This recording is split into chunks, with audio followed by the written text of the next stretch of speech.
Hello and welcome back. I'm Barbara O'Neill. Today we are diving into a critical health issue that many of us face as we age: high blood pressure.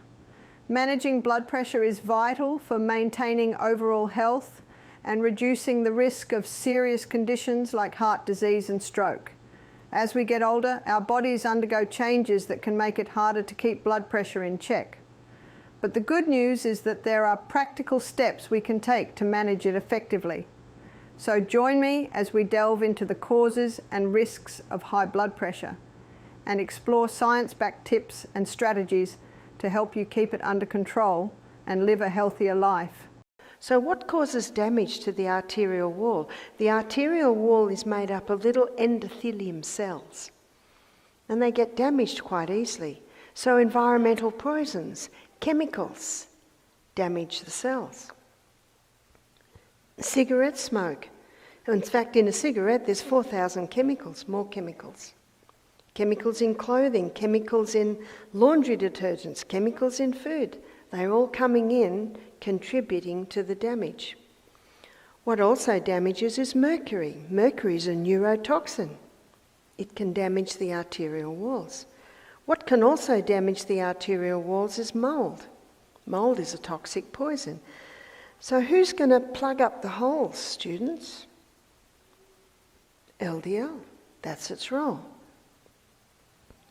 Unfortunately today, people are not aware of the damage that these chemicals are causing, and so what's happening in the arterial walls is we've got build-up. What's that called? That's atherosclerosis. To say that cholesterol causes heart disease is like saying the fire trucks are causing the fire.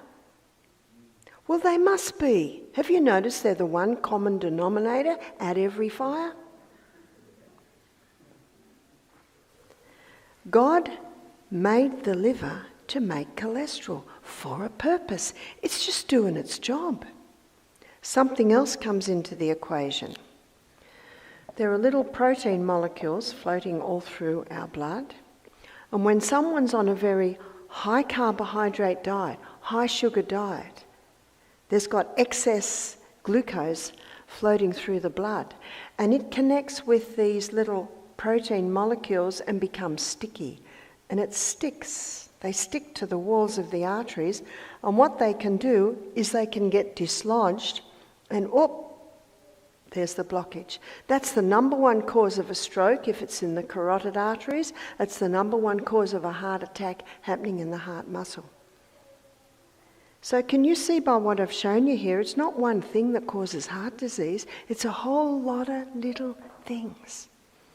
Can that be cleared out? Absolutely, it can be cleared out.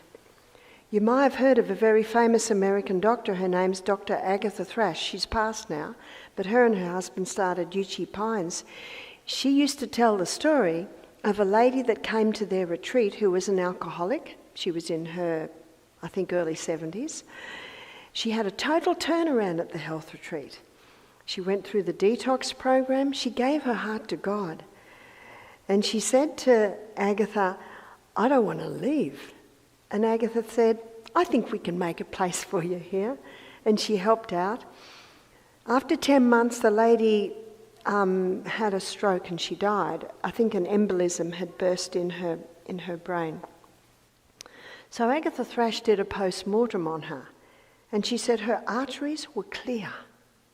And when she came to them 10 months earlier, she had 85, sometimes 95% occlusion, meaning blockage of her arteries. You can't always put a time on it for how long, but that's quite amazing, isn't it? So in 10 months, maybe even shorter than that, going on a plant-based diet, stopping anything that would come in and harm these arterial walls, her arteries had cleared. This example illustrates the significant impact lifestyle changes can have on arterial health. A plant-based diet, rich in fruits, vegetables, whole grains and legumes, can greatly reduce the intake of harmful substances that damage the arterial walls. Avoiding environmental toxins, such as chemicals in cigarette smoke, household products, and processed foods is crucial. Regular exercise also plays a vital role in maintaining cardiovascular health by improving blood flow and reducing inflammation. Managing stress through practices like meditation or yoga can further protect the heart and arteries. Adequate sleep and hydration are equally important. The story of the woman at Dr. Agatha Thrash's retreat shows that even severe arterial blockages can be reversed with dedication to a healthier lifestyle.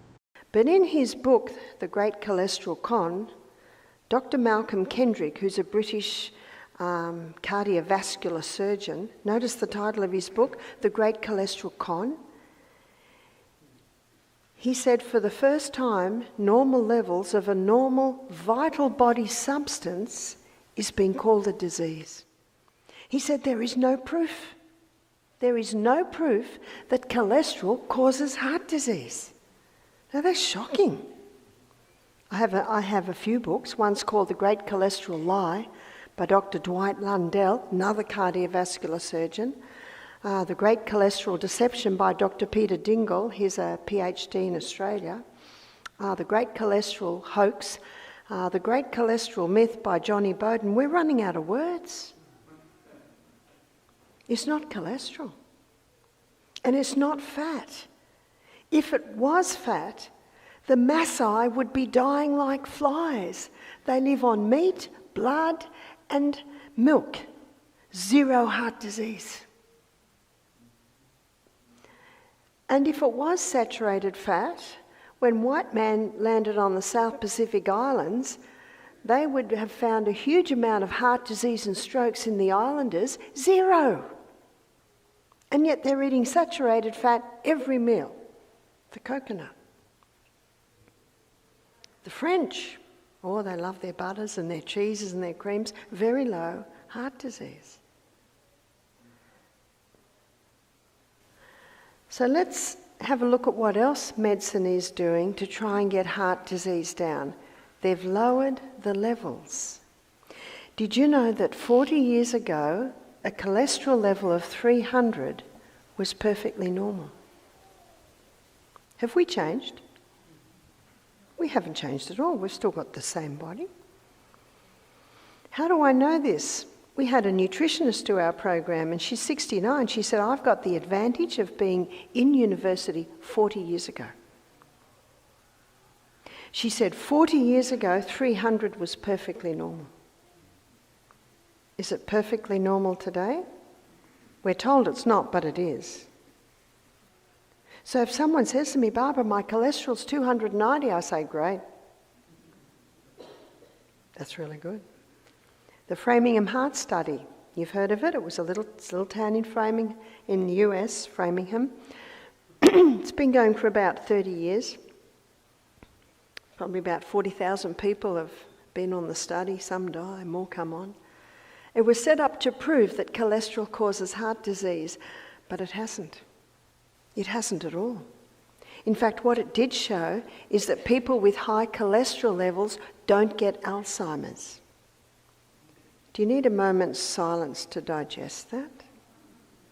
Can you see why? Because the brain is the fattiest organ in the body and it needs fat.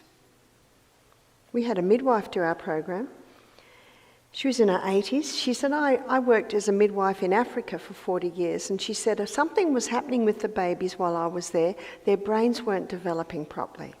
The doctors were getting very concerned, so they assessed what was happening, and the mothers were influenced by the baby milk companies, were stopping breastfeeding, putting their babies on the powdered milk and watering down the milk so that the powder would last longer. So those developing brains weren't getting the fat that they needed because the brain needs fat to function. And that's why the ketogenic diet is effective with epilepsy, because the liver converts the fat to ketones, and ketones are neurohealers, neuroprotectors. And so if someone has a stroke or a heart disease, they're put on cholesterol-lowering medication, is that right? And a very popular one is Lipitor. I have a book at home, it's called Lipitor, Thief of Memory. And it's by a Dr. Dwayne, who is a doctor and an astronaut. And he went for his yearly checkup, I think it was early 50s, and they said, your cholesterol level's a little bit high. What was it? It was 220. Cholesterol level's a little bit high. I want you to go on this Lipitor. Now, no one wants to die of a heart attack, so he took the Lipitor. 6 weeks later, his wife found him out in the garden, wandering around. He didn't know who she was. He didn't know who he was. He didn't know where he was. So they stopped the Lipitor, and within a few days, in fact, it took 2 weeks before he had clarity again. High cholesterol and blood pressure are often blamed for heart disease, but the full story is more complex. Cholesterol is essential for building cells and producing hormones, so it's not inherently bad. The problem arises when cholesterol levels get too high, which can be influenced by factors like diet, genetics, and lifestyle.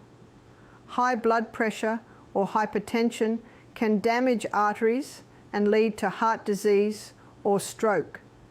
Managing these conditions effectively requires a holistic approach. This means focusing on a healthy diet, regular exercise, and reducing stress. Diets high in refined sugars and processed foods contribute significantly to both high cholesterol and high blood pressure. To maintain healthy cholesterol levels and blood pressure, it's crucial to eat more whole foods, stay active, and manage stress. By looking at the bigger picture and adopting a comprehensive approach to health, we can better address the real causes of these conditions rather than just treating the symptoms. How much water a day? At least 8 glasses. They're 8-ounce glasses, little by little, all through the day. It's the best blood thinner. When I used to be the health director at Misty Mountain Health Retreat in Australia, I did a live blood analysis. We took a drop of blood, put it on the screen, on the microscope, and it came up on the screen. And sometimes I would see blood that was all clumped, like this. Blood should be like this.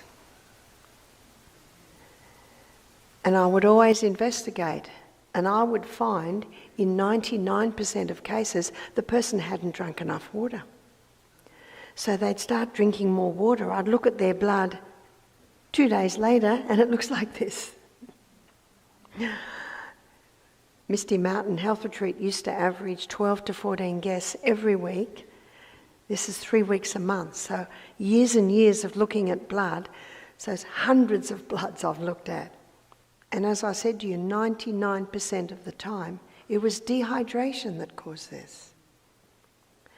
So I know that water is the best blood thinner. But also salt. Let me give you the salt story. Seawater contains 92 minerals.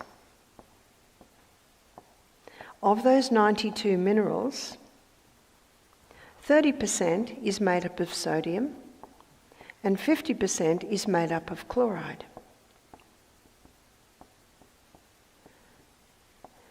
And because sodium chloride make up the most amount of minerals, they're the first crystals formed when water is evaporated from seawater. So man scoops that up, bleaches it white, puts aluminium with it so it runs freely. There's your table salt. And the doctor's right, table salt can contribute to high blood pressure. Table salt only has 2 minerals. Let me show you why. I'll draw the cell again. Around the cell is a bilayered membrane, and in that bilayered membrane there are calcium-potassium pumps. And those, sodium-potassium pumps. And those sodium-potassium pumps are always going like this.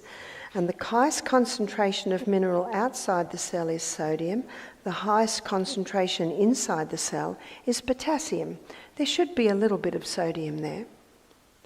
When someone's sprinkling table salt on everything, their sodium levels start to go too high.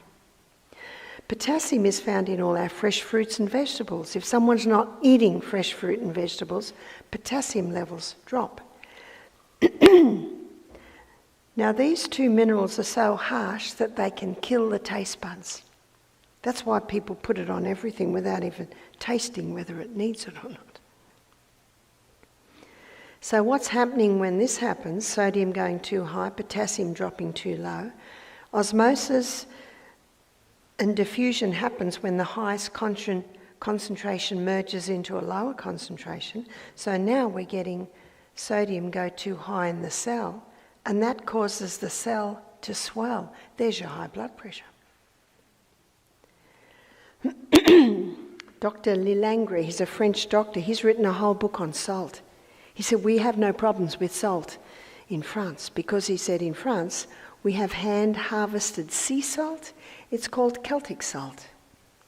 And Celtic salt has 82 minerals. He said, when I get someone with high blood pressure, I put them on Celtic salt because it brings the proper mineral balance in. If someone's used to no salt, they should start slowly. Dr. Robert Thompson, in his book, The Calcium Lie, he says a little tiny crystal of salt, that might be the size of a sesame seed, before every glass of water, so that's 8 times a day. He says all that'll do is replace the minerals you lost yesterday. We lose it when we perspire, we lose it when we urinate, we lose it from our colon. And we must replace it. Besides staying hydrated and choosing the right kind of salt, it's important to focus on a balanced diet that includes plenty of fruits and vegetables. These foods are packed with minerals like potassium, magnesium, and calcium, which are crucial for maintaining healthy blood pressure and supporting overall cell function. Regular exercise is also key. It not only boosts circulation and heart health, but also helps manage weight effectively. Aim for around 30 minutes of moderate exercise most days of the week to stay in good shape. Lastly, watch out for processed foods. They're often loaded with sodium and unhealthy fats, which can spike your blood pressure and cause other health issues. Opt for whole, natural foods as much as possible to keep your body running smoothly. So before I close, I want to introduce you to a few herbs. One is the cayenne pepper. In Psalm 104, verse 14, the Bible says that God gave herbs for the service of man. And cayenne pepper is one of the best heart herbs we have. Cayenne pepper does 3 things. It thins the blood. Whereas aspirin, it thins the blood to the point where it causes eye bleeds, brain bleeds, and stomach bleeds. It's not a safe drug. Whereas cayenne pepper, it thins the blood and it'll heal the brain bleeds from the aspirin in the brain and the eye and the stomach. Cayenne pepper also dilates the blood vessels. So with dilating the blood vessels, you get a more effective and efficient flow of blood through the whole body. And cayenne pepper strengthens the arterial wall. So if there has been damage in the arterial walls, the cayenne pepper will strengthen arterial walls. It's a powerful herb. How do you take it? Start with 1/4 teaspoon in about 1/3 cup of water just before each meal. Throw it down, it'll tingle a bit, but the tingle stops. The other herb is hawthorn berry. Hawthorn berry strengthens the heart.